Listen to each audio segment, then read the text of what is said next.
Hi everyone, I hope you're all doing well. So today we'll be doing a statistics का unit 1. I know math सुनते ही डर सा लगने लग जाता है बट इट्स ओके. मैंने पूरी की पूरी थ्योरी बहुत अच्छे से एक्सप्लेन करी है एंड मतलब I think you will be done with unit 1 अगर तुमने ये वीडियो अच्छे से देख ली, समझ ली एंड साथ साथ 2-4 क्वेश्चंस प्रैक्टिस कर लिए. It's very simple, it's very basic. Trust me, when I did it for the first time it's like ये स्टैट्स है. So it's gonna be okay. And without any further delays, let's begin. Hi everyone. So now we'll be covering Unit 1 of Basic Statistics in Psychology. So इसके अंदर हम क्या क्या करेंगे? सबसे पहले हम डिस्क्रिप्टिव और इन्फरेंशियल स्टैट्स का डिफरेंस समझेंगे. Then will study the levels of measurement which are हमारे मेनली 4 स्केल्स जो हैं. Then will be doing measures of central tendency, mean, mode, median, measures of variability, range, semi interquartile range, standard deviation, variance, इनकी characteristics क्या है, इनको compute कैसे करा जाता है. ओके, सो हाँ, coming to what is statistics. Statistics is the science of collecting, organising, analysing, interpreting and presenting data. तो इसको तुम एक तरह से कह सकते हो, हमारे पास रॉ डेटा होता है बहुत सारा which is very messy, very chaotic. तो उसको एक तरह से कलेक्ट करना, ऑर्गेनाइज करना, एनालाइज करना, इंटरप्रेट करना. So it's like giving a glow up to your data. All right. So हमारे साइकोलॉजी में क्या नीड है? It helps us in understanding patterns in making decision based on data. अब हम लोग के सबके पहले ही चेहरे बन जाते हैं कि यार हमने तो साइकोलॉजी ली थी, मैथ्स क्यों कर रहे हैं? सो हम इसलिए कर रहे हैं क्योंकि बिहेवियर जो होता है वो बहुत ज़्यादा कॉम्प्लेक्स होता है और वेरी करता है. ठीक है, ज़रूरी नहीं है कि जैसा मेरा बिहेवियर है वैसा तुम्हारा भी हो. और हमें टूल्स चाहिए लार्ज अमाउंट ऑफ डेटा को समराइज़ करने के लिए. लेट्स से हमारे पास 2000 लोगों का डेटा है. अब तुम एक एक का इंडिविजुअली कैलकुलेट थोड़ी करोगे. यू विल नीड समथिंग ना कि कुछ एवरेज निकले, कैसे हो, क्या हो. अब नाउ अगैन लेट्स से कि हमारे पूरे इंडियन पॉपुलेशन के बारे में करना है तो हम करोर्स ऑफ पीपल का डेटा थोड़ी ले सकते हैं. We'll take a small sample and उसके बेसिस पे हम जनरलाइज करते हैं. So that is why we need stats. Okay, we want to make predictions और कंक्लूजन. मैंने बता दिया लार्जर पॉपुलेशन के लिए स्मॉल सैम्पल पे बेस्ड. सो ये कुछ इंपॉर्टेंट टर्म्स है जो तुम्हें आनी चाहिए बिकॉज अगर थ्योरी के अंदर क्वेश्चन ये आ जाता है कि स्टैटिस्टिक्स क्या होती है, you will have to mention these things. Also viva के अंदर भी पूछ सकते हैं चीज़ें. ठीक है, now population is the entire group that you want to study. Okay, so let's say कि मेरे को पता लगाना है कमला नेहरू कॉलेज के अंदर कितनी लड़कियों को एंग्जाइटी लेवल्स हैं. तो पॉपुलेशन क्या हो गई हमारी? Anxiety levels of Kamala Nehru College. Okay, so sample हो गया हमारा एक छोटा ग्रुप. जो अब मान लो मैं 2000 लड़कियों का सैम्पल तो नहीं ले सकती ना हर एक का स्टडी कर करके. So I will take a sample of it. Let's say in 2000 में से मैं 200 लोगों को स्टडी कर रही हूँ. So that is a group selected from your population which is known as the sample. Variable वो होते हैं जो चेंज हो सकते हैं, वेरी हो सकते हैं. जैसे कि इंडिपेंडेंट और डिपेंडेंट वेरिएबल तो सबने करे हुए हैं. Independent variable, dependent variable. Let's say हमें एंग्जाइटी स्कोर्स पढ़ना है कि how does social media impact your anxiety. तो हमारी एंग्जाइटी हो गई डिपेंडेंट वेरिएबल क्योंकि हमें से पढ़ना है कि इस पर कितना वेरिएशन आएगा. और इंडिपेंडेंट वेरिएबल हो गया हमारा सोशल मीडिया. सोशल मीडिया कितना इम्पैक्ट कर रहा है हमारे एंग्जाइटी लेवल्स को. Okay, then we have continuous and we have discrete. Discrete वो होते हैं जिनकी एक फिक्स्ड नंबर होता है. Let's say you text your crush. तुम्हारे पास एक नंबर होगा ना कि तुमने उसे 2 बार टेक्स्ट करा, 4 बार टेक्स्ट करा, 10 बार टेक्स्ट करा. यू वॉन्ट से कि मैंने उसे भाई 5.5 टाइम्स पे टेक्स्ट करा है. You can't say that, right? So something that is absolute, जिसकी एक स्पेसिफिक वैल्यू ही आ सकती है, that is your discrete variable. Continuous variable वो होते हैं जिनकी वैल्यू हमारी डेसिमल में भी आ सकती है. लेट्स से एंग्जाइटी स्कोर्स या वेट ऑफ अ पर्सन, तो ये डेसिमल के अंदर आ सकते हैं. Your weight can be 30.2. It's not necessary कि तुम्हारा वेट 30 रहेगा या 40 रहेगा, डेसिमल में आ सकता है ना. सो that is continuous variable. Coming to parameter, parameter is the descriptive index of a population, एक proportion of a population. Okay, same as for stats. stats के अंदर ये कि बस population की जगह तुम्हारा sample आ जाता है. ठीक है, so then we have data. data is वही कि तुमने कितने measurement, क्या क्या values collect करे हैं. डिस्क्रिप्टिव स्टैट्स और इन्फरेंशियल स्टैट्स पढ़ते हैं. डिस्क्रिप्टिव क्या होता है कि it is use to summarise, organise and describe the main features of data set. ठीक है, तो it is basically it helps you understand कि तुम्हारा डेटा दिखता कैसे है. तुम्हारे पास बहुत सारा डेटा है, तुमने बस उसे ऑर्गेनाइज कर दिया, एक जगह पे कैटेगराइज कर दिया. That is your descriptive statistics. Maybe you did it through graphs या तुमने मीन मोड मीट, तो तुम्हें बस एक तरह से ओवरव्यू मिल रहा है आपके डेटा का. वेराज इन्फरेंशियल के अंदर क्या होता है कि इसके अंदर आप प्रिडिक्शन करते हो, जनरलाइजेशन करते हो. इसके अंदर यू विल जस्ट से कि हाँ भाई हमारे एंग्जाइटी स्कोर्स लेट्स से एक स्पेसिफिक लेवल पे थे, फॉर एग्जांपल 50 थे, so that is a mean that you took. So आपने बस कैटेगराइज कर दिया, उसने तुम्हें कोई जनरलाइज नहीं करा कि हाँ भाई अगर 10% लोगों के इतने, यू आर नॉट जनरलाइजिंग कि बाकियों के कितने होंगे. So that is descriptive, you are only categorising. So इसके अंदर वही हो गया, mean mode median standard deviation range आ जाता है. Then it has percentiles, graphs. So when a psychologist collects text score from a group of participants, descriptive stats can summarize the average scores. Okay, तो जैसे कि मान लो stress levels को तुम calculate कर रहे हो, तो तुम उसके अंदर मीन, तुम्हारे मीन क्या आ रहा है वो तुम दिखा सकते हो. ठीक है. Now moving to inferential stats. तो इन्फरेंशियल के अंदर हम आगे का काम करते हैं. तुम्हारा डिस्क्रिप्टिव से ओवरव्यू निकल गया. अब तुम उस ओवरव्यू से क्या प्रेडिक्शन निकाल सकते हो, क्या जनरलाइजेशन ड्रॉ कर रहे हो या क्या कंक्लूजन निकाल रहे हो एक लार्जर पॉपुलेशन के लिए. कि तुमने 10% का निकाला है, तो तुम उस 10% से पूरी पॉपुलेशन में क्या जनरलाइजेशन कर सकते हो.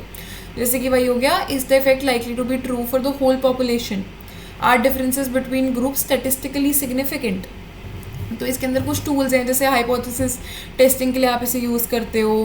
टी टेस्ट हो गया, एनोवा टेस्ट आते हैं उनसे हो गया. फिर ठीक है, पी वैल्यूज़ निकालना, कोरिलेशन कोफिशिएंट्स, ये सब आपका इन्फरेंशियल स्टैट्स का पार्ट हो गया. ओके. जैसे कि लेट्स से कि वो run a study to see if new therapy reduces anxiety. Okay. So तुमने एक सैम्पल से डेटा कलेक्ट करा. इन्फरेंशियल स्टैटिस्टिक्स तुम्हें वो बताएगी कि जो भी तुम्हारा डिफरेंस आया है वो सिग्निफिकेंट है या नहीं है, कि वो कहीं बाय चांस तो नहीं आ गया, कि वो कहीं बाय चांस तो ये लेट्स से कि मैंने कहा कि coffee will it have an impact on your concentration levels और not. So it will let's say कि तुम्हारा उसके अंदर ज़ीरो इफेक्ट आया है, तो यू विल जस्ट से कि ये बाय चांस ज़ीरो आया है या ये एक्चुअल में ज़ीरो है. बिकॉज वी ऑल नो कि कॉफ़ी से तुम्हारा कॉन्सेंट्रेशन लेवल पे इम्पैक्ट तो आता है because of a lot of reasons. So उसके अंदर ये चीज़ रॉन्ग हो जाएगी कि नहीं यार वो ऐसा तो हो नहीं सकता कि ज़ीरो इम्पैक्ट होगा, कुछ ना कुछ इम्पैक्ट तो होगा ही. सो दैट जस्ट प्रूव्स कि क्या ये रैंडमली बाय चांस ज़ीरो आ गया या एक्चुअल के अंदर देयर इज़ अ प्रूफ कि हाँ भाई ज़ीरो इम्पैक्ट होता है, इनके बीच में कोई कोरिलेशन है ही नहीं. So that is what inferential stats is for. ठीक है. सो एक एग्जाम्पल लेते हैं, मैं दोनों के लिए कॉमन एग्जाम्पल लेके समझा रही हूँ हम लोग को, ताकि it's easier to correlate the two. So जैसे कि you are a psychology researcher and you want to see कि माइंडफुलनेस मेडिटेशन स्ट्रेस लेवल्स को रिड्यूस करती है या नहीं करती है. तो तुमने 100 लोगों का सैम्पल ले लिया एक यूनिवर्सिटी से एंड हर एक बंदे को स्ट्रेस क्वेश्चन दिया और उसके बाद उनसे 8 महीने एक माइंडफुलनेस प्रोग्राम करवाया और उसके बाद दोबारा से यू टेक दैट. ठीक है. सो डिस्क्रिप्टिव क्या करेगी कि डिस्क्रिप्टिव के अंदर you will calculate the mean stress scores before the mindfulness. ठीक है. लेट्स से एवरेज 35 था 50 के स्केल पे. Then you calculate those after the programme. Let's say वो 25 पे ड्रॉप हो गया. तो ठीक है. इसके अंदर तुम्हारा मेन इसमें you will do the calculation, you will represent the data. All right. जैसे तुमने स्टैंडर्ड डेविएशन निकाल ली उस टाइम पे, ग्राफ्स क्रिएट कर दिए, उससे बस तुम्हें पता लग रहा है कि हाँ ऑन एन एवरेज 35 से 25 पे स्ट्रेस लेवल्स ड्रॉप हो चुके हैं. इन्होंने तुम्हें रॉ डेटा को समराइज तो करवा दिया, बट तुम्हें ये नहीं बताया कि ये बाय चांस ड्रॉप हुए हैं या ये एक्चुअली उस माइंडफुलनेस प्रोग्राम का रिएक्शन था. That is what inferential will do. ठीक है. तो कुछ sample let's say you took a T test. ठीक है. You are comparing stress levels of the same individuals before and after. तो मान लो कि तुम्हारे उस टेस्ट के अंदर वैल्यू आती है 0.001 की. तो इसका मतलब ये हो गया कि तुम्हारा 0.1 चांस है कि reduction of stress happened bye chance. ठीक है. तो बाकी के जो हमारे बचे 99.9 दैट इज सेइंग कि हाँ भाई ये माइंडफुलनेस प्रोग्राम के पीछे हुआ है. All right. सो ये इन्फरेंशियल स्टैट्स तुम्हें प्रूव कर रही है कि हाँ this was not by chance. ठीक है. कि mindfulness programme significantly reduce the stress levels. But अब तुम ये करोगे कि इसको जनरलाइज करना है बड़ी पॉपुलेशन के अंदर. सो तुम ये रिपोर्ट कर सकते हो कि 95% confidence interval for the mean difference in stress levels suggesting कि if the study was repeated the true average reduction in stress would fall within a certain range.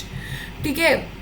This will help you infer कि mindfulness is likely to be effective for other college. मतलब इसके अंदर basically थोड़ा simple words के अंदर ये बोलूँ तो तुम उसको जनरलाइज ये कर सकते हो कि अगर मान लो बार बार ये स्टडी को करा जाता है then also will find the same thing कि आपका जो माइंडफुलनेस है it will have an impact on college student के stress levels. Okay. So inferential stat से तुम क्या कर सकते हो, तुम्हारे जो हाइपोथेसिस है वो आप टेस्ट कर सकते हो. उसकी सिग्निफिकेंस दिखा सकते हो एंड बाद में अपनी फाइंडिंग्स को जनरलाइज कर सकते हो. डिस्क्रिप्टिव ने तो बस हमें बता दिया कि वो 35 से 25 पे ड्रॉप हो गया है, ठीक है, but it is your inferential stats at the end of the day जो तुम्हें ये प्रूव करेगी कि भाई ये बाई चांस ड्रॉप हुआ है, is it some confounding variables that वो प्रेजेंट, और एक्चुअल के अंदर माइंडफुलनेस ने सेल्फ रिडक्शन के अंदर हेल्प करी है. ठीक है, now let's talk about research cycle. Research cycle में क्या होता है कि अब तुम पूछोगे स्टैट्स को अप्लाई कैसे करते हैं, तो this is the example of stats apply कैसे होगी. मान लो तुमने एक रिसर्च का क्वेश्चन किया कि तुम्हारी एक्सरसाइज जो होती है does it reduce your stress levels, ठीक है, तो तुम्हारा रिसर्च क्वेश्चन हो गया. स्टैटिस्टिकल क्वेश्चन हो गया कि उसको हम न्यूमेरिकल के अंदर कैसे कन्वर्ट करेंगे, ठीक है. Is there a significant difference in stress scores between people who exercise and who do not exercise, तो उसके अंदर हम स्कोर्स पे आ गए. Anything that will come to statistics it will be about numbers, ये चीज़ याद रखना, ठीक है. सो उसके बाद you guys will collect data कि एक्सपेरिमेंट कर सकते हो, सर्वे कर सकते हो कि ओवरऑल क्या स्ट्रेस में रिडक्शन हुआ है नहीं हुआ है, ठीक है. तो टेस्ट स्कोर्स को तुमने मान लो 2 ग्रुप्स के ले लिए, उनको कंपैरिजन करा, एक एक्सरसाइज कर रहे हैं एक नहीं कर रहे हैं. फिर तुम एक स्टैटिस्टिकल कंक्लूजन ड्रॉ करोगे कि तुम डेटा को एनालाइज करोगे और फिर तुम्हारा पता लगेगा. लेट्स से कि तुम्हारा टी टेस्ट बता रहा है कि हाँ there is a significant difference between the stress scores, ठीक है. फिर उसके बाद तुम्हारा स्टैटिस्टिकल कंक्लूजन तो बता रहा है कि हाँ भाई डिफरेंस आएगा. फिर research conclusion would be you will interpret your statistical conclusion with reference to your research question, okay. जैसे कि तुम्हारा रिसर्च क्वेश्चन था एक्सरसाइज रिड्यूस करेगी या नहीं करेगी. So over here you will just say कि हाँ भाई exercise appears to reduce stress levels in participations, okay, in participants. So that is your research cycle. सबसे पहले रिसर्च क्वेश्चन आया, फिर स्टैटिस्टिकल क्वेश्चन आया, फिर उसके बाद तुमने डेटा कलेक्ट करा, फिर स्टैटिस्टिकल कंक्लूजन निकला एंड उसके बाद रिसर्च कंक्लूजन निकला. अब यहाँ पे हमारी एक पॉसिबिलिटी होती है, लेट्स से कि देयर इज अ पॉसिबिलिटी कि तुम्हारा statistical conclusion is correct but तुम्हारी रिसर्च कंक्लूजन गलत हो. वाई? बिकॉज देखो ये तुम्हें नंबर देगा, मे बी तुमने कोरिलेट गलत करा है, may be you have not done it right, okay. अब लेट्स से कि तुम्हारा रिसर्च कंक्लूजन ठीक है, तो क्या तुम्हारा स्टैटिस्टिकल क्वेश्चन कंक्लूजन ठीक होगा या नहीं. अब देखो अगर तुम्हारा फाइनल ही चीज़ ठीक आ रही है देन इट्स ऑब्वियस ना कि तुम्हारा स्टैटिस्टिकल भी ठीक होगा. बट ये चीज़ याद रखना, अगर तुम्हारा स्टैटिस्टिकल कंक्लूजन गलत है तो तुम्हारा रिसर्च कंक्लूजन ठीक नहीं हो सकता, it will be wrong, because तुम्हारा पूरा डेटा ही गलत हो गया ना यहाँ पे. Now let's come to the scales of measurement, और जैसे कि सिलेबस में दिया हुआ है, और लेवल ऑफ मेजरमेंट हम लोग मेनली 4 कैटेगरीज में पढ़ेंगे. नॉमिनल वो होता है जो डेटा को बस कैटेगराइज करता है, कोई ऑर्डर नहीं देता. ऑर्डिनल वो होता है, अच्छा I will tell you one thing कि इट इज़ की एक चीज़ है, इसके पास लेट्स से ए है तो इसके अंदर ए प्लस बी हो जाएगा, ठीक है. नीचे A B A plus B plus C हो जाएगा, और फोर्थ पे A plus B plus C plus D हो जाएगा. वाई? इट इज़, ये अच्छे से याद रखना कि तुम्हारी फर्स्ट नॉमिनल के अंदर एक चीज़ होगी, ऑर्डिनल में एक और ऐड हो जाएगी, इंटरनल में एक और ऐड हो जाएगी, रेशियो में एक और ऐड हो जाएगी, okay. Let's just go into the details, अच्छे से समझ आ जाएगा. नॉमिनल का क्या पर्पस होता है कि it classifies data into distinct categories और ऑर्डर विदाउट ऑर्डर और रैंकिंग, ओके. सो इसने बस हमारी 2 कैटेगरीज बता दी which are generally mutually exclusive, okay, and exhaustive होती हैं. लेट्स से कि एक gender is a category, right. So इसमें हमारा मेल और फीमेल हो गया. So now it does not give any rank कि हाँ भाई कौन सा बड़ा है कौन सा बड़ा नहीं है. देर इज़ नो ग्रेटर और लेस का रिलेशनशिप, ठीक है. So as I told you, no order, no size of difference, categories are mutually exclusive and exhaustive. Example में जैसे जेंडर हो गया, नेशनैलिटी हो गया, ब्लड टाइप्स हो गया, ठीक है. Coming to the ordinal scale, categorize data with meaningful order but without a uniform difference between ranks. अब इसमें क्या है कि ये भी हमारा म्यूचुअली एग्जॉस्टिव और म्यूचुअली एक्सक्लूसिव और एग्जॉस्टिव है, बट इसके अंदर हमारा एक ऑर्डर ऐड हो जाता है, ओके. जैसे कि हमारा फर्स्ट, सेकेंड, थर्ड, तो तुम्हारी रैंक आ गई अलग अलग, ठीक है, बट तुम्हारा कोई डिफरेंस बिटवीन रैंक्स नहीं पता कि हाँ भाई अगर कोई बंदा फर्स्ट आया है किसी लेट्स से स्पोर्ट के अंदर, फिर उसके बाद एक बंदा सेकंड आया है और उसके बाद एक बंदा थर्ड आया है, तो ये जो बीच का गैप है ना, ये स्पेसिफाई नहीं करता ऑर्डिनल स्केल की किस गैप का डिफरेंस है. लेट्स से कि अगर कोई फर्स्ट आया और कोई सेकंड आया तो उसमें कितने पॉइंट्स का डिफरेंस है, किस वजह से वो फर्स्ट आया या सेकंड आया, that is not defined, okay. And ये नेसेसरी नहीं है कि 1 और 2 के बीच का डिफरेंस वही होगा जो 2 और 3 के अंदर होगा. जैसे कि दिस इज़ 1, इसका डिफरेंस मान लो इतना है और 2 से 3 का डिफरेंस इतना है. सो देर इज़ नथिंग कि इक्वली होना चाहिए, ऐसा कुछ नहीं है. फिर उसके बाद एग्जाम्पल देख लेते हैं. रैंक हो गया तुम्हारा first second third gold silver bronze, ठीक है. कि सेटिस्फैक्शन रेटिंग हो गई पुअर एक्सीलेंट गुड. तो that is it. Now let's come to the interval scale. Okay, so इसमें वही हो गया जिस मैंने कहा था कि नॉमिनल ऑर्डिनल वाली प्रॉपर्टी रहेंगी, बट इसके अंदर होगा कि equal intervals would be there, but then इसके अंदर 0 पॉइंट नहीं होगा एक ट्रू. 0 पॉइंट का मतलब होता है कि आप बिल्कुल भी 0 पॉइंट नहीं है तो आप रेशियो नहीं निकाल सकते. हमें ये पता है कि 10 डिग्रीज और 20 डिग्रीज और ना 30 डिग्रीज, ये जो बीच में डिफरेंस है इट वुड बी सेम. क्यों? क्योंकि सब में 10 डिग्रीज का डिफरेंस है. बट हम इसमें ये नहीं कह सकते कि तुम्हारा 10 degrees 20 degrees is twice as much as 10 degrees. Why? Because इसका कोई ट्रू 0 पॉइंट नहीं है. ठीक है, लेट्स से जैसे कि 0 डिग्री सेल्सियस होता है तो इसका मतलब ये नहीं है कि आपका टेम्परेचर ही एग्जिस्ट नहीं करता. It is still somewhere it is ice cold, right. 0 degrees is freezing वाला हमारा जो होता है. तो the temperature it still exist, तो इसलिए तुम उसको ट्वाइस एज मच नहीं कह सकते. तो इसके अंदर तुम्हारा है कि तुम्हें इंटरवल पता लग जाते हैं. Like you must have done अपना वो क्या बोलते हैं number line when you were in school. So कि 1 2 3 4 5 6 7 इन सब के बीच में जो इंटरवल का गैप है ये हो गया ये हो गया ये हो गया, इट्स ऑल द सेम. जितना डिफरेंस 1 डिग्री और 2 डिग्री के बीच में है उतना ही डिफरेंस 2 डिग्री और 3 डिग्री के बीच में. सो that is what your interval scale is. ठीक है, तो इसके अंदर जैसे टेम्परेचर मेजर हो जाता है हमारा, सेल्सियस हो गया, फ़ारेनहाइट हो गया, IQ स्कोर्स हैं. अब देखो लेट्स से एक और बात बताती हूँ वो 0 वाला, कि लेट्स से कि आपने एक इंटेलिजेंस टेस्ट कंडक्ट करा और देयर इज़ अ पर्सन जिसके 0 आंसर्स आर करेक्ट, जिसका पूरा ही गलत है. बट तुम वो तो नहीं कह सकते ना कि इसका इंटेलिजेंस लेवल 0 है. मे बी उस टेस्ट पे it is 0, but you can't से कि उसका intelligence level is 0. So that's what I mean by saying कि देयर इज़ नो 0 पॉइंट. तो इसमें बस ये याद रख लेना कि बीच का डिफरेंस जो होता है that would be same, intervals होंगी, बट देन हमारा there is no 0 point. Let's come to the ratio scale. As I told एक एक चीज़ बढ़ती जाएगी. नॉमिनल की भी प्रॉपर्टीज़ है, ऑर्डिनल की भी है, इंटरवल की भी है. बस इसमें एक चीज़ ऐड हो गई. इंटरवल में क्या मिसिंग था हमारा? 0 पॉइंट. तो इसी के अंदर हमारा 0 पॉइंट बस ऐड हो जाता है. All right. तो इसके अंदर ये होता है कि आप सारे के सारे अर्थमेटिक ऑपरेशन कर सकते हो, रेशियो कर सकते हो, परसेंटेज निकाल सकते हो इसके अंदर. लेट्स से बिकॉज कि 0 kgs means there is no kg. इसका मतलब ये नहीं कि वेट एग्जिस्ट कर रहा है, नहीं कर रहा. 0 मतलब अंडा, कुछ नहीं है वहाँ पे. तो इसमें तुम कह सकते हो कि 10 kg is twice as much as 5 kg. Okay, you can say that. Similarly is with a centimeter. 0 centimeter is no centimeter. 0 Kelvin is no Kelvin. There is no temperature. There is nothing उस time पे. ठीक है. So that is what it is.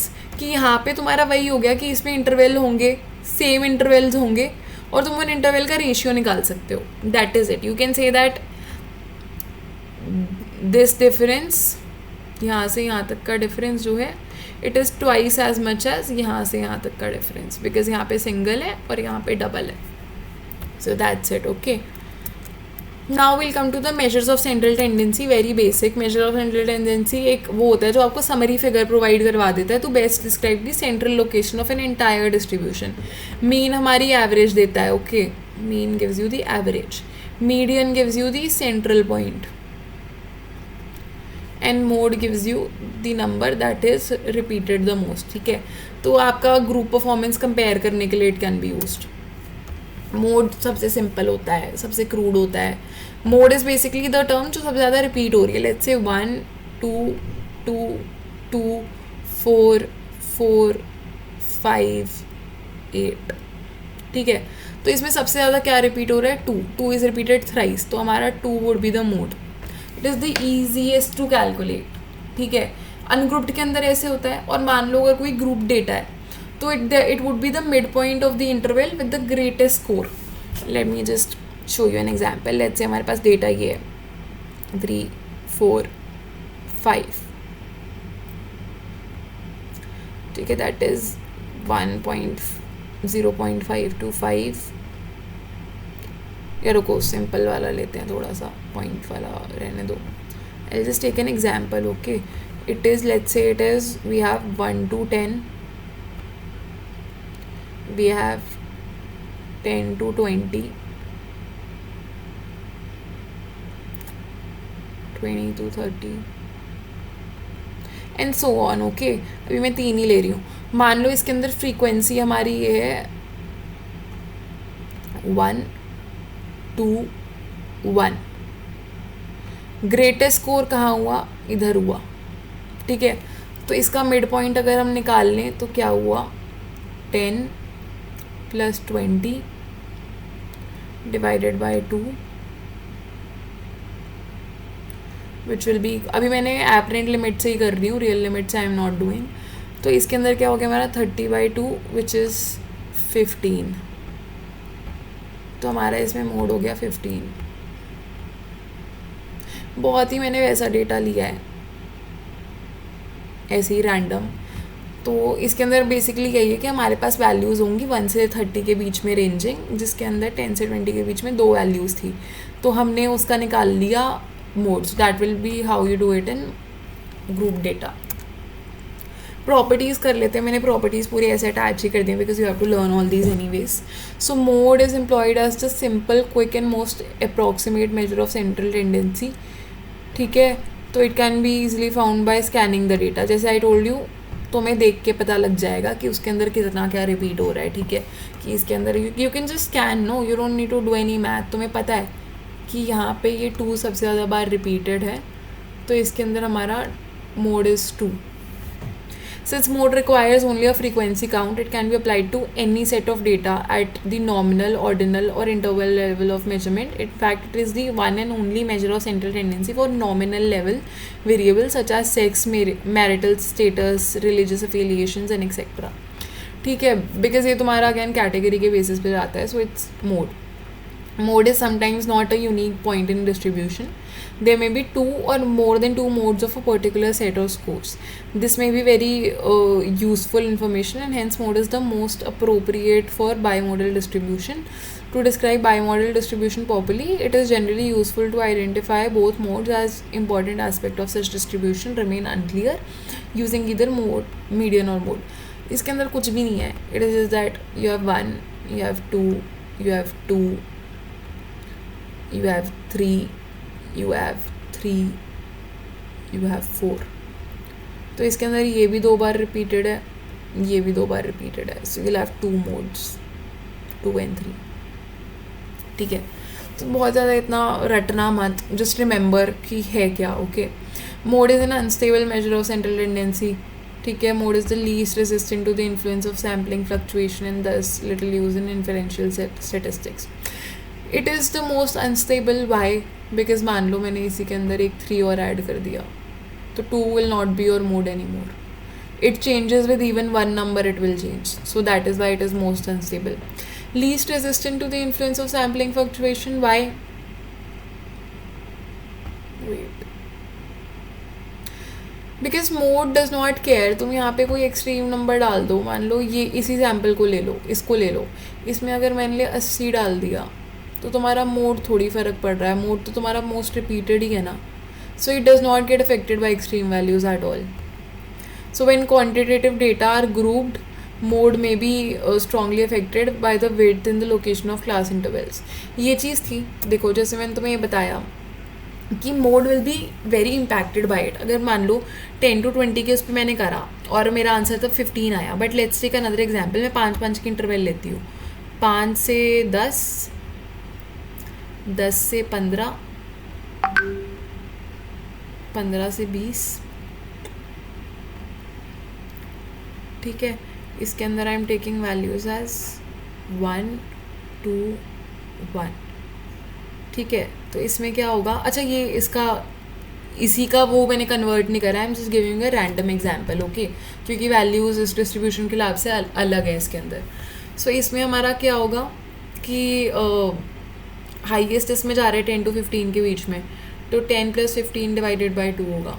10 + 15 कितना होता है? 25 divided by 2, which will be, wait, what is 25 divided by 2? I think it will be 12 something. It will be, देखो 1, हाँ 12 something ना, 12.5. तो देख लो डिफरेंस, देखो डिफरेंस आ गया ना दोनों के अंदर. So that is what it gets impacted by the width and location of class interval. Width क्योंकि इसके अंदर 5 का डिफरेंस है, इसमें 10 का डिफरेंस था, तो इट गेट्स अफेक्टेड.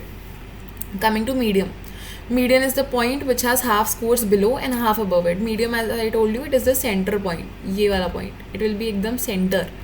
अगर मान लो ये है 1 2 3 4 5, तो इसमें मीडियन क्या हुआ? यहाँ पे हमारे 2 नंबर है, यहाँ हमारे 2 नंबर है, centre number is 3, so median would be 3 over है. So it is the 50th percentile. 50th percentile वही हो गया कि 50th is the point, P50 is the point जहाँ पे आपके आधे स्कोर्स इधर होंगे और आधे स्कोर्स इधर होंगे, ठीक है. और अगर मीडियन एन जो है हमारा ऑड होता है, then medium is the central term, okay. So n अगर ऑड है, जैसे कि 1 2 3 4 5 है, तो इसके अंदर हम ईजिली बता सकते हैं कि मिड पॉइंट ये है. बट अगर मान लो इट इज़ इवन, देन इसके अंदर एक 6 और ऐड कर दिया, तो इसमें मीडियन क्या हो जाएगा हमारा? जो 2 स्कोर बीच में लाई कर रहे हैं, 2 2 2. सो यहाँ पे जो 2 बीच के स्कोर्स हैं, we'll add them 3 + 4 divided by 2, so that would be 7 divided by 2, ठीक है. So it would be 3 point something, okay, 3.5. So median का फॉर्मूला क्या होता है कि we'll have our lower limit plus class interval. I over here is the class interval, जो 10 to 20 के बीच का गैप है ना, रेंज बेसिकली. सो ये इसका गैप क्या आया हमारा? 10. So that is your I. Half of n. N हमारा यहाँ पे था, let's say our n is 1 2 3 4 5 6, so it would be half of 6, so that would be 3 हमारा basically, okay. Divide by C F below, जो भी इसकी अच्छा, ये मैं एग्जाम्पल्स अच्छे से समझाऊंगी फॉर्मूला, ऑल राइट. प्रॉपर्टीज़ देख लेते हैं. Median is the responsive to the number of scores above और below it, but not to their magnitude, and thus is less affected by the presence of few extreme scores. Median is concerned only with numerical value of score that falls in the mid. हाँ, तो इसके अंदर वही है कि extreme score से बहुत ज़्यादा इफेक्ट नहीं होता. वाई?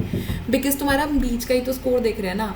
तुम इस फॉर्मूला को देखो, हम कहीं बाहर एकदम एक्सट्रीम में कैलकुलेट कर रहे हैं, नहीं कर रहे ना. वी आर जस्ट टेकिंग हमारी n/2 करके जो भी वैल्यू आई, वील जस्ट सी कि वो n/2 कहाँ पे लाई करा हमारी फ्रीक्वेंसी डिस्ट्रीब्यूशन के अंदर, एंड उस हिसाब से वी जस्ट कैलकुलेट कि हाँ भाई उसी पर्टिकुलर क्लास इंटरवल के हल्का सा ऊपर नीचे में कैलकुलेट करते हैं. So we don't really take into consideration बाकी के फैक्टर्स, ठीक है. सो वही हो गया कि it is the middle most, so it is not affected by extreme scores. To describe distribution that are strongly asymmetrical or skewed, have a very few deviant scores. The median may be a better choice for measuring central tendency if you wish to represent a bulk of scores and not give undue weight to relatively few extreme. वही चीज़ हो गई as I told you. Median आपका यहाँ पे रहेगा ना, this is your mean median mode. तो median आपका वहीं पे रहेगा. Median is in your center.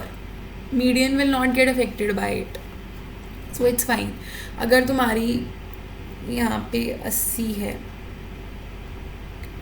यहाँ पे 2 है, यहाँ पे 1 है, यहाँ पे 2 है, यहाँ पे 4 है, यहाँ पे 5 है. सो पहली बात तो ये चीज़ थोड़ी हमारी उसमें होती है, क्या बोलते हैं, असेंडिंग ऑर्डर में लगाना होता है हमें डेटा. तो मैं वैसे ही बता रही हूँ 1 2 3 4 5 एंड लेट्स से 80.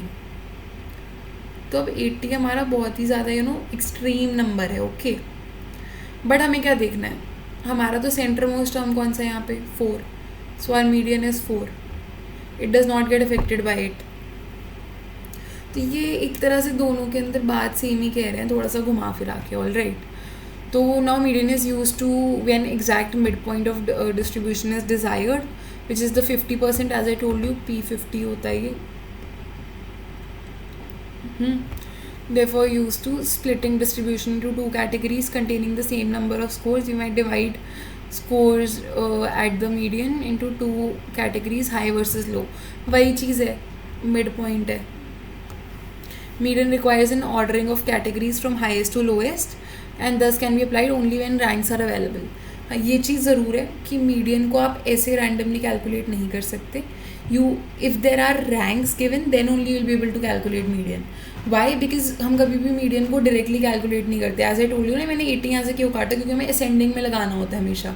तो 1 2 3 4, लेट्स से 80, लेट्स से 100, सो वो असेंडिंग ऑर्डर के अंदर जाएगा.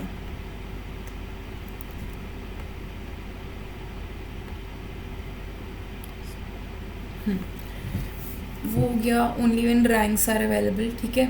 इन open ended distribution where lower limit of the first interval और upper limit of the last interval is indeterminate, the median is readily computed as it is defined as the point. अब देखो वही चीज़ हो गई जैसे क्या आई told you, extreme से कोई फ़र्क नहीं पड़ता.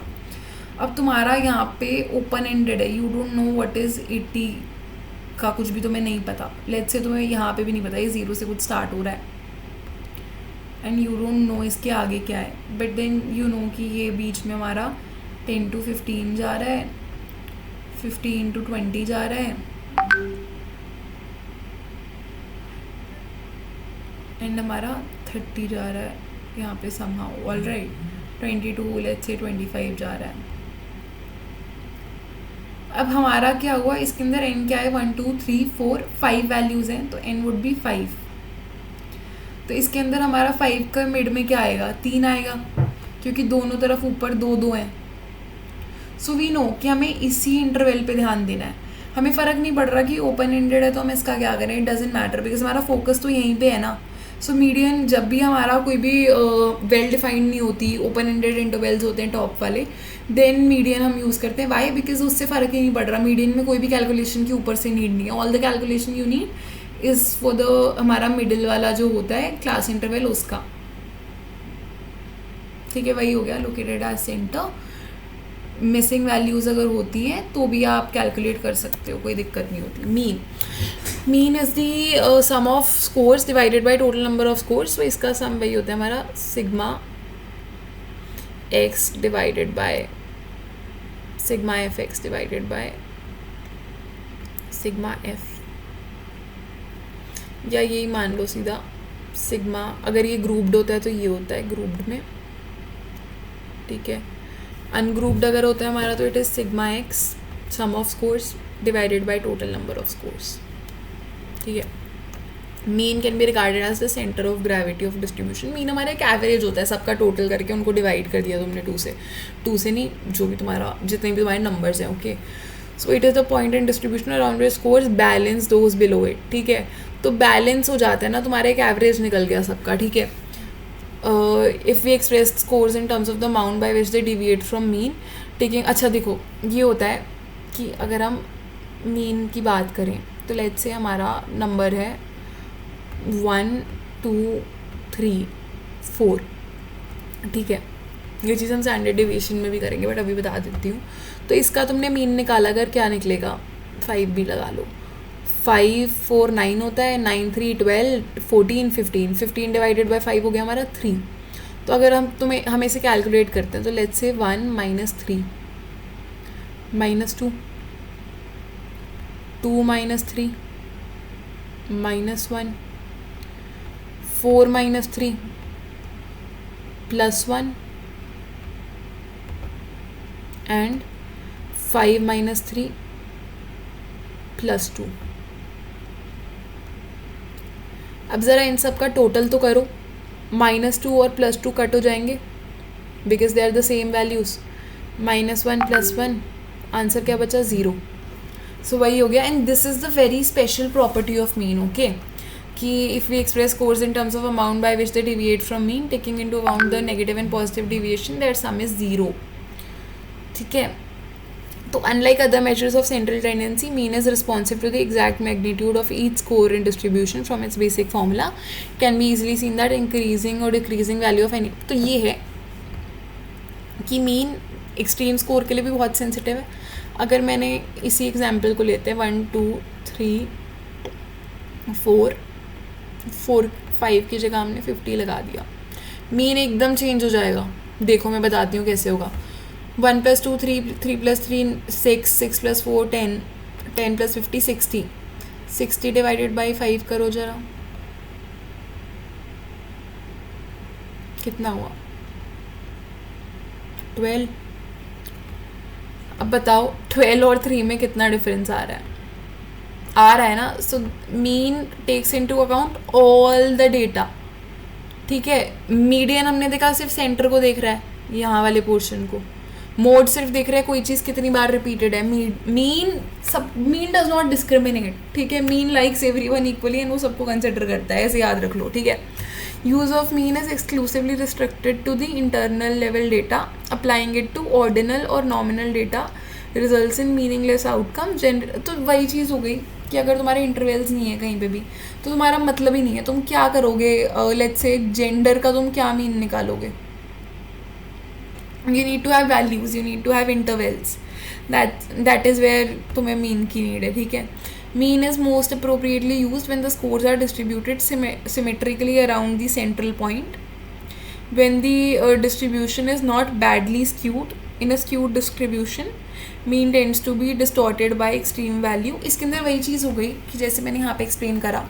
मान लो कि क्लास टेस्ट था, एक बच्चे का 1 आया, दूसरे बच्चे के 2 आया, तीसरे बच्चे का 1 अगैन, चौथे बच्चे का 4 एंड तुम्हारे 5वें बच्चे का क्या आ गया 15. टेस्ट में होते नहीं कुछ टॉपर लोग.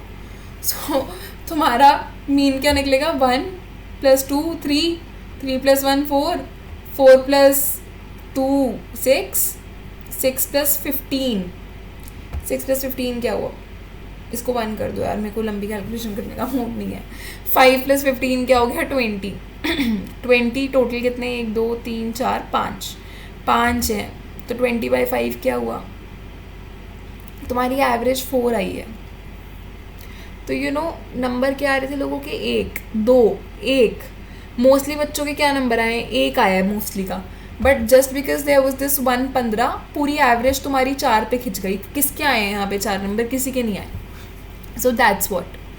Mean is the best choice when measure of central tendency should reflect the total scores as it only measures each score. तो वही है कि total score का अगर तुम्हें measurement चाहिए क्योंकि हर एक score को consider कर रहा है, तो that is when mean should be used. Mean is the most stable measure of central tendency. It is the most resistant to the influence of sampling variation.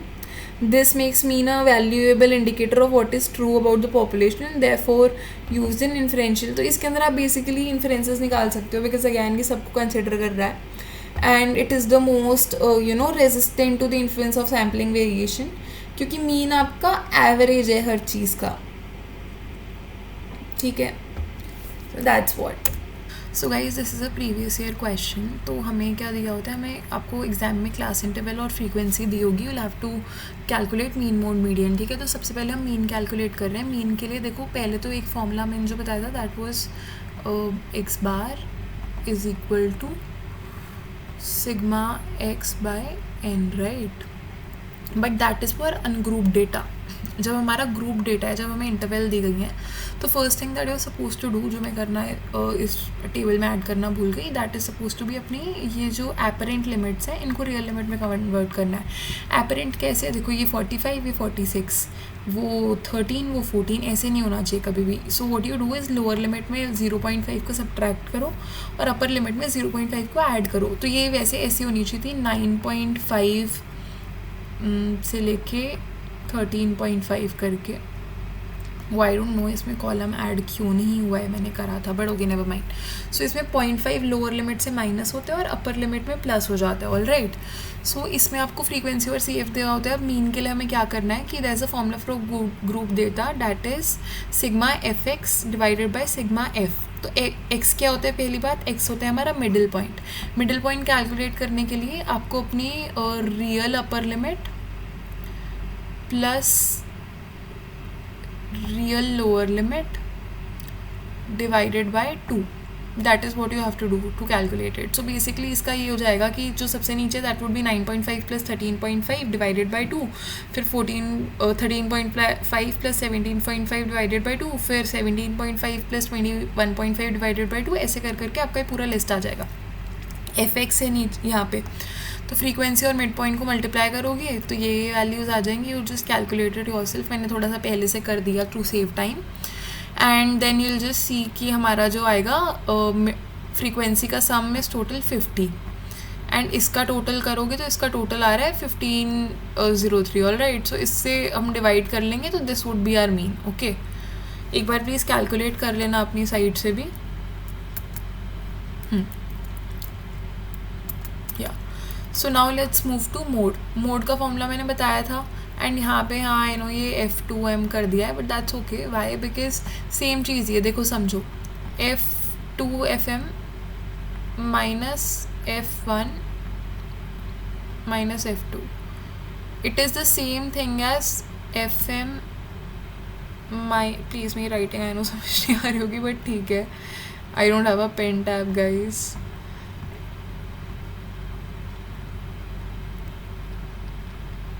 So this is technically the same thing. तुम्हारे calculation में same ही चीज़ आएगी. So you can use any. इसमें क्या है, हमने mode के लिए कैसे बताया था मैंने, जो हाईएस्ट रिपीटेड है दैट इज़ 10. 10 किससे कॉरेस्पॉन्ड कर रहा है? इससे. बट इसको एक्चुअल आप रियल लिमिट में देखोगे जिस हिसाब से मैंने बताया है आपको, और रियल लिमिट वो 0.5 माइनस प्लस करके. सो ये आएगा 33.5 एंड दिस वुड बी 37.5. तो हम इसमें लोअर लिमिट क्या लेंगे? 33.5. Okay.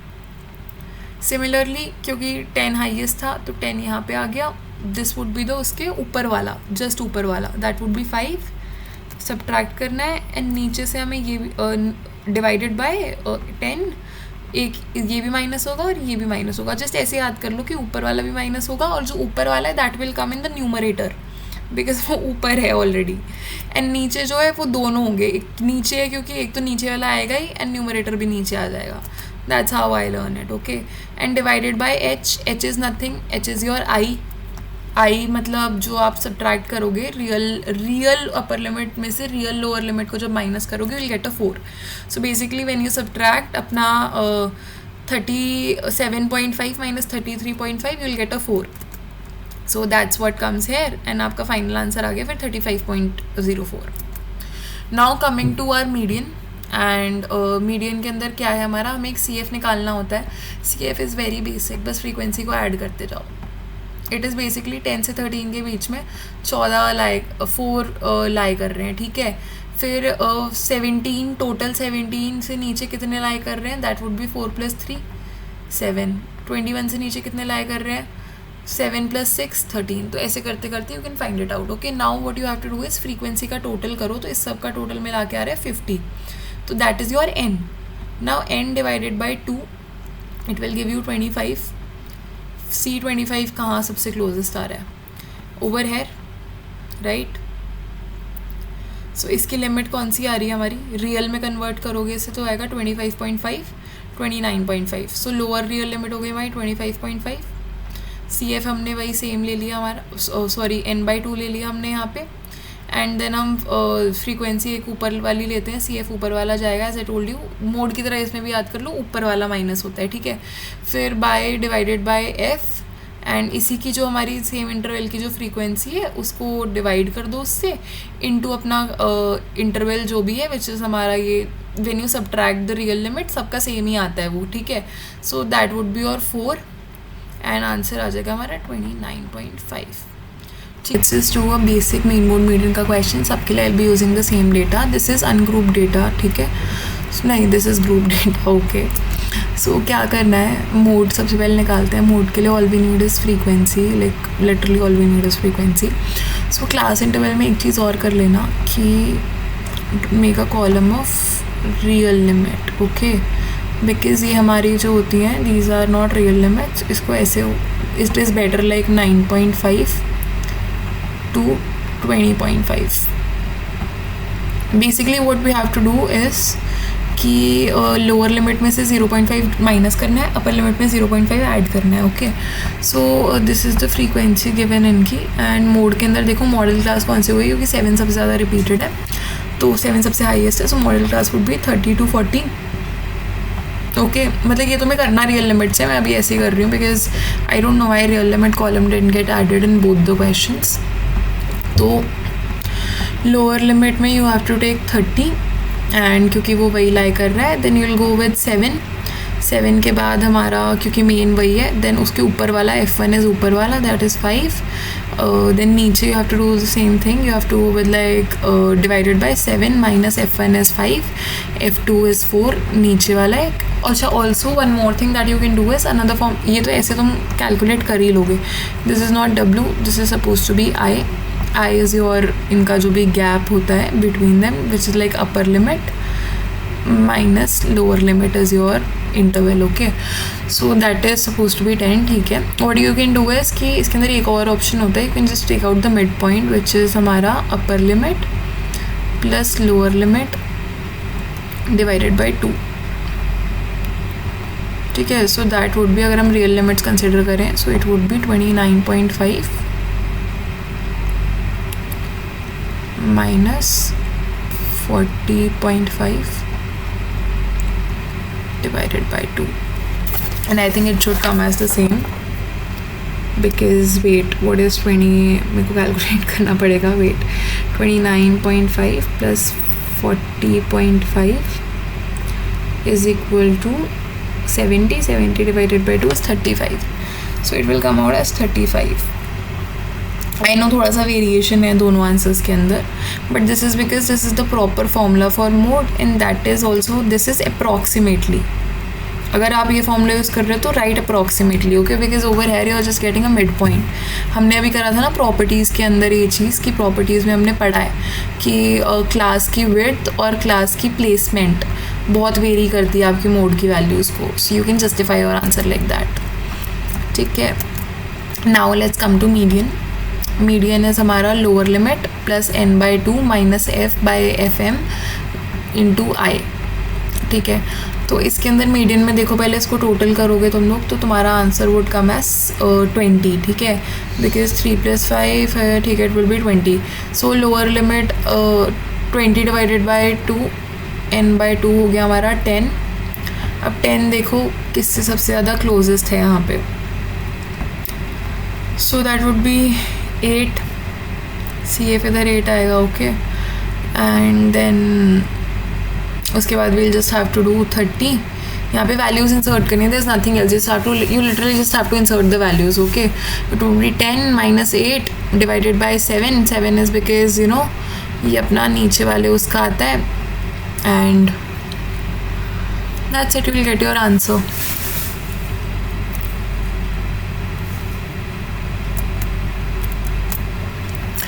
Okay now when you have to calculate mean, तो मीन के अंदर भी वही करना है कि मिड पॉइंट वाली चीज़ है. You will have to calculate a mid point. How will you calculate a mid point?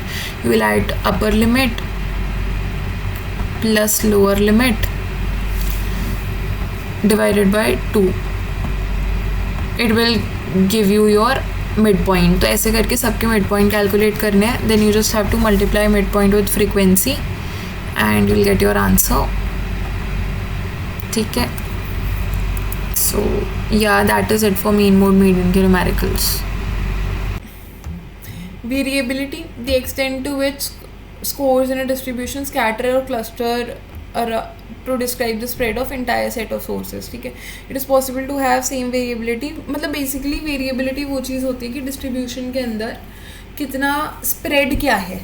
Okay, there could be mean mode median में इतना स्प्रेड हो सकता है और there could be this much spread. Okay, so it is the extent to which scores in a distribution scatter or cluster to describe the entire set of scores. All right, so ये possible है कि आपकी variability same हो दो चीज़ों की, दो data set की, बट उनका मीन अलग हो.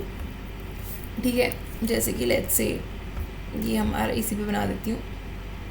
ये हमारे दो ग्राफ्स हैं और ये वाला जो चीज़ है दिस इज सेम. ये ऐसे जा रहा है और ये ऐसे जा रहा है. तो जो यहाँ से यहाँ का डेटा है वुड बी इक्वल टू यहाँ से यहाँ का data would be equal to यहाँ से यहाँ का डेटा. जबकि इन दोनों के शेप डिफरेंस है. ये ऐसे जा रहा है, ये मान लो ऊपर से जा रहा है तुम्हारा ऐसे. बट ये हो सकता है कि तुम्हारे मीन अलग होगा ऐसे करने से, बट तुम्हारी जो डिफरेंस है इन दोनों के बीच का that is the same. So that is variability.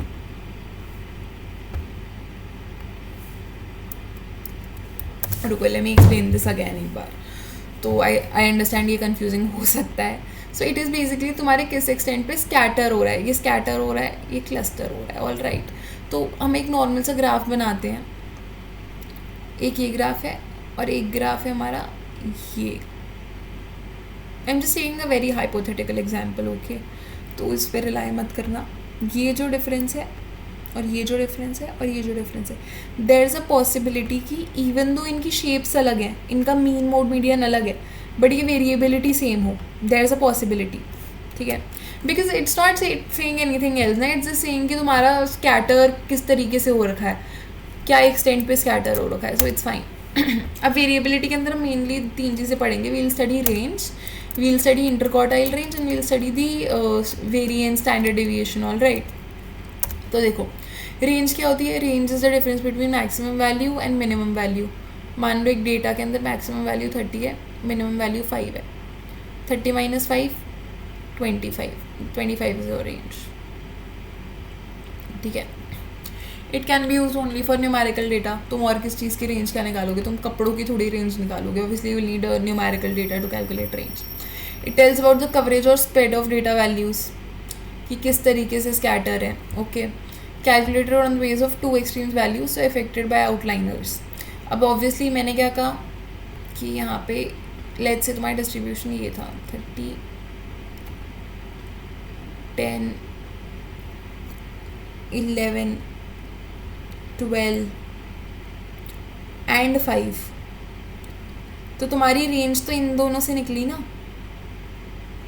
Your range came out to be 25. So ये आउटलाइनर से इम्पैक्ट होता है इस पर. ठीक है.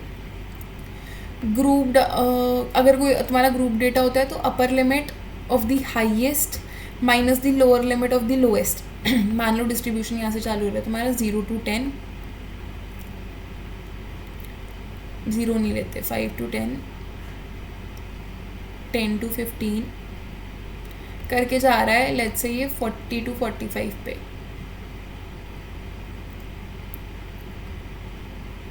है ना. तो इसमें क्या होगा, तुम्हारा अपर limit of the highest 45 minus the lower limit of the lowest. 45 - 5 हो गया हमारा 40. इसके अंदर क्वार्टाइल पॉइंट्स की हम बात करते हैं, जिसके अंदर 3 तरीके से. सो इट इज़ बेसिकली हमारे पास 3 स्कोर पॉइंट्स होते हैं. P25, P50 जो कि हमारा मीडियन होता है, बिकॉज ये दोनों को हाफ में डिवाइड करता है. And then there is P25. So 4 equal part के अंदर हम डिवाइड करते हैं. रेंज, इसको रेंज के बेसिस पे देखें तो that is Q1, Q2, Q3. ये मैं तुम्हें मीडियम के उससे बता रही थी, P वाला. रेंज पे हम क्वार्टाइल 1, क्वार्टाइल 2, क्वार्टाइल 3 यूज़ करते हैं. दिस इज़, मान लो तुम्हारा data, this is your half, this is half का half 25%, and this is also यहाँ पे रिमेनिंग इधर का. ठीक है. तो यहाँ पे बचे 25, यहाँ पे बचे 25, और ये 25 और 25 मिला के यहाँ पे बीच में 50. ठीक है. सो इट इज़ दैट यहाँ पे तुम्हारा डेटा का 25% डेटा हुआ, फिर ये 50 तक गया, फिर 50 से 75, फिर 75 से 100. तो 4 इक्वल पार्ट में डिवाइड कर दिया. That is your quartile points. Okay. So semi inter quartile range के अंदर है कि Q depends on the relatively stable central portion of distribution, 1/2 of the distance between first and third. So इसको basically हम calculate ऐसे करते हैं. It is Q3 - Q1 divided by 2.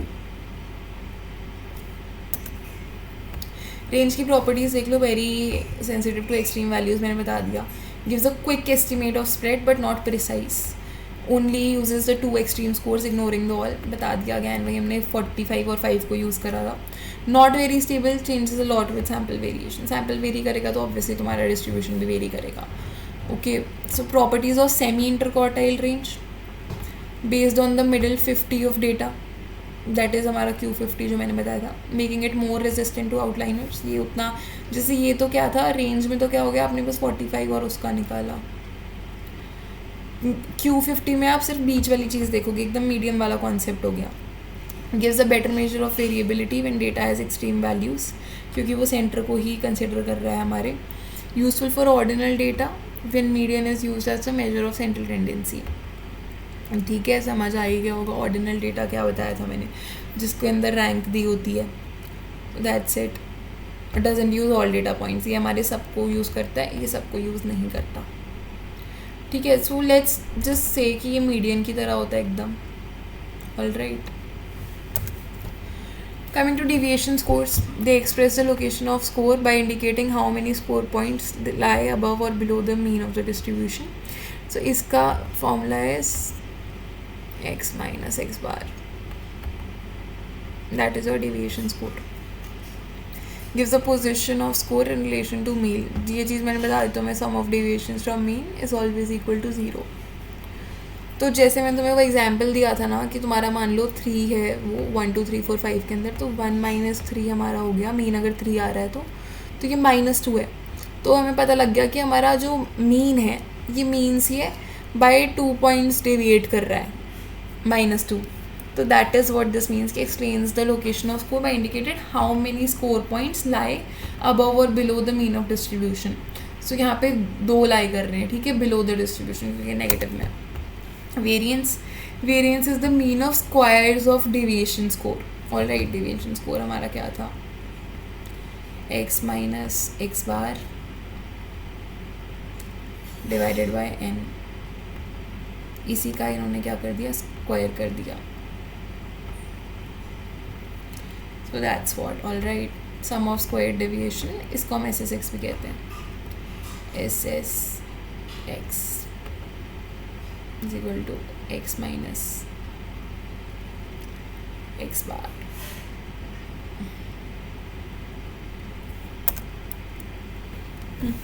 देखो स्टैंडर्ड डेविएशन क्या होता है कि variance calculated value is expressed in squared units of measurement. बता दिया स्क्वायर में जाएगा. By taking square root we get original units. अब हमने उसी का स्क्वायर के अंदर हमारा आंसर अगर जो भी आया उसको ही अगर हम ऐसे डिवाइड कर देंगे तो will get the original points. Okay, so formula is हमारा basically SSX by n. Standard deviation के अंदर n आ जाता है. हमने क्या देखा, वेरिएशन के अंदर n इज़ नॉट देयर हो SSX के फॉर्मूला के अंदर. ठीक है, स्टैंडर्ड डेविएशन के अंदर n लग जाएगा. It is SSX by n. So इसमें क्या हो गया हमारा, x square minus sigma, x square का भी सिग्मा है by the way, sigma x bar का square divided by n, and this is whole divided by n. Okay, this is whole divided by n. Properties of standard deviation, इसका ये है कि सारे data points को use करता है. सो precise major होता है. ठीक है, क्योंकि हम सबका सम कर रहे हैं ना. Sigma is of everything. Measures variability around mean, क्योंकि हम मीन से मीन को माइनस कर रहे हैं. Making it more sensitive to outliners. Mean में क्या देखा जाता है कि अगर उधर 80 है, भले यहाँ पे तुम्हारा 1 2 3 हो, वो इससे इम्पैक्ट आएगा और काफ़ी बड़ा इम्पैक्ट आएगा. ओके, सो अगर स्टैंडर्ड डेविएशन ज़्यादा होती है तो डेटा ज़्यादा स्प्रेड आउट होता है. स्टैंडर्ड डेविएशन कम होती है तो डेटा क्लस्टर्ड होता है. ऑल राइट, तो forms the basis of many influential statistics. T test वगैरह का बेसिस यही होता है हमारा. Most commonly used in behavioural sciences. Obviously हम साइकोलॉजी पढ़ रहे हैं तो साइकोलॉजी में ही यूज़ हो रहा है. अब देखो हमने स्टैंडर्ड डेविएशन वेरिएंस समझ लिया है. सो लेट्स ऑल्सो डू इसका न्यूमेरिकल. सो इसमें सबसे पहले आपको ये टेबल दी होगी. लेट्स से टेबल भी क्या है, you will just be given the values of x. ये भी प्रीवियस ईयर क्वेश्चन ही है. ये as it is values given है एंड इसको बस तुम्हें क्या करना है, क्योंकि हमें स्क्वायर ऑफ सब एवरीथिंग चाहिए राइट. तो हमने इसका पहले स्क्वायर कर लेना है. स्क्वायर कर लो x स्क्वायर. ये डबल बार नहीं आएगा, ये सिंगल बार ही आएगा. Just do x square. 8 × 8 64, 6 × 6 36, 77 49. इन कितना ही अपनी मैथ्स पे ट्रस्ट हो, please please please carry a calculator because mistakes हो जाती हैं. Okay, sometimes you will even end up writing 2 × 2 wrong just because of the exam pressure. तो करना क्या है, बिकॉज सबसे पहले we'll need mean. This is our variance का फॉर्मूला ना, and this is our standard deviation. ठीक है, तो हमें सबसे पहले मीन निकालना है. एंड मीन इज़ हमारा, क्योंकि दिस इज़ अनग्रुप डेटा, इस सब का टोटल करके divided by the total number of observation. 62 divided by 10 6.2 आ गया. Then we are calculating variance. Variance क्या था, sigma x square minus sigma x का whole square divided by n upon n. तो इसमें हमारा आ गया सिग्मा एक्स स्क्वायर निकला था हमारा 434 माइनस 62 का स्क्वायर डिवाइडेड बाय 10, 62 ये रहा बिकॉज ये x का होल स्क्वायर है, डिवाइडेड बाय n आ गया हमारा। And then you just calculated, you will get 4.96 as your variance. And then standard deviation, क्योंकि ये हमारा स्क्वायर्स के अंदर रहता है, सो हमारा स्टैंडर्ड डिविएशन आएगा अंडर रूट में which would be 2.23। Okay, so this is it is very simple. Question के अंदर हमारा आया हुआ था calculate mean variance and standard deviation, तो तीनों चीज़ें कैलकुलेट हो गई हैं। It's just that when you practice more you will be able to learn more, क्योंकि बहुत छोटू सा फॉर्मूला है, you literally don't have to do much. तीनों के फॉर्मूलाज याद रख लो, वेरिएंस का फॉर्मूला याद रख लो, स्टैंडर्ड डिविएशन तो क्या है, you just have to under root it, under root of variance is what standard deviation is. इसका फॉर्मूला बस याद रख लो कि variance is equal to variance square is equal to sigma x square minus sigma x का whole square. देखो sigma x square is this, जो x square सारे एक्स स्क्वायर का आपने प्लस करा है, एंड सिग्मा एक्स ब्रैकेट का whole square is sigma x पहले तुम्हारा 62 है, उसका होल स्क्वायर लो और उसको n से डिवाइड करो, फिर सबको n से डिवाइड करो। सो दैट इज इट, एंड या we are done. So guys, with that we're done with unit 1 stats का theory. I know numerical नहीं करा है, एक आध numerical ही करा है, but it is something you will have to do with practice. मैंने एक overview समझा दिया है, तुम्हें formula समझ आ गए हैं, you will have to practice them, and if you guys want I'll bring a video on numericals, मेरे कोई issue नहीं है, just comment down if you want that. And yeah, let's go. Stats is not hard, stats is very easy, अपने mind से निकाल दो कि stats नहीं होगा, because stats हो जाएगा, trust me, it's very simple, it's very basic, and you all are gonna do amazing. And numericals pe I think I'll bring a video on numericals tomorrow, and I'll see you guys. Make sure you subscribe to my channel, and bye bye, take care.